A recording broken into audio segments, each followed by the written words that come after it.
चलिए बच्चों इस प्रॉब्लम को देखते हैं। प्रॉब्लम को जेई ने 2025 में पूछ रखा है। ठीक है, प्रॉब्लम कह रहा है कि a particle is projected at an angle of 30 degree from horizontal at a speed of 60 metre per second. The height traversed by the particle in the first second is h nought and height traversed in last second before it reaches the maximum height is h one.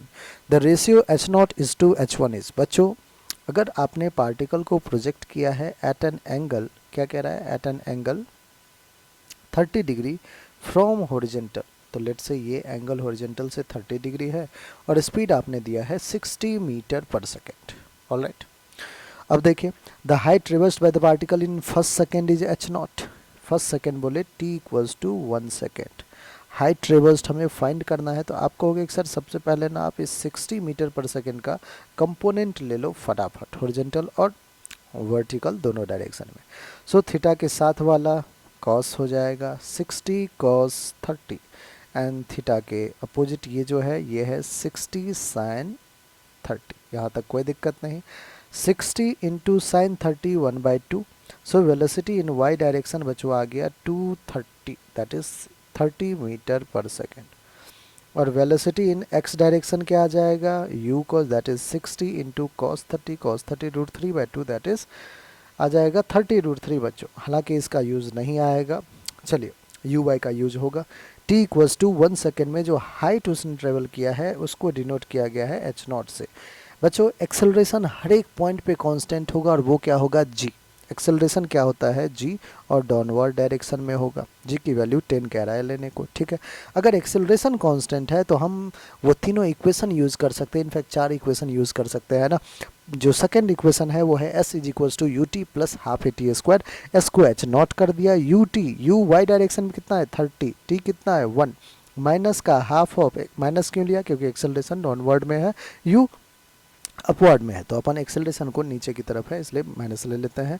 जी की value 10, time कितना है 1, 1 का स्क्वायर। Alright, so h nought यहाँ से आ जाएगा 30 minus 2 5 जा, that is 30 minus 5 will be 25 metre.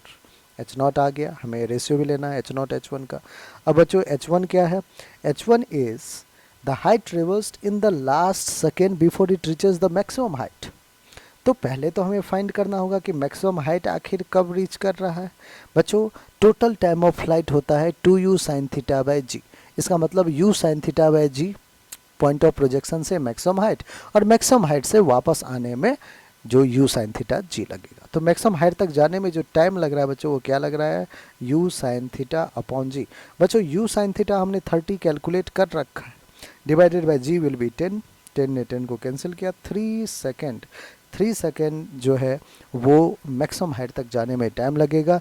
तो हमसे पूछा है कि h1 is height traversed in the last second before it reaches the maximum height. कौन सा फॉर्मूला रखेंगे बच्चों nth सेकेंड के लिए, तो आप कहोगे एस nth इज, यहाँ पे मैं लिख देता हूँ formula, S nth is u plus A by two into 2n minus 1। ये फॉर्मूला यूज़ करते थे। एस nth को इसने h1 का है लेने ले लिया, u 30 है ले लिया, एक्सेलरेशन g है लेकिन माइनस लेना पड़ेगा नीचे की तरफ, तो माइनस का 10/2, 2 into n, n maximum height जाने में 3 सेकेंड, तो 2 इंटू 3 माइनस 1। ठीक है बच्चों, माइनस 1। अब यहाँ से h1 की वैल्यू आ गया 30 माइनस 10/2 5, 3 2 जा 6, 6 minus 1 that is 5, 30 minus 25 will be 5 metre h1 आ गया। Alright, what we have to find is ratio of h0 to h1। h0 is 25, h1 is 5, so ratio will be 5:1।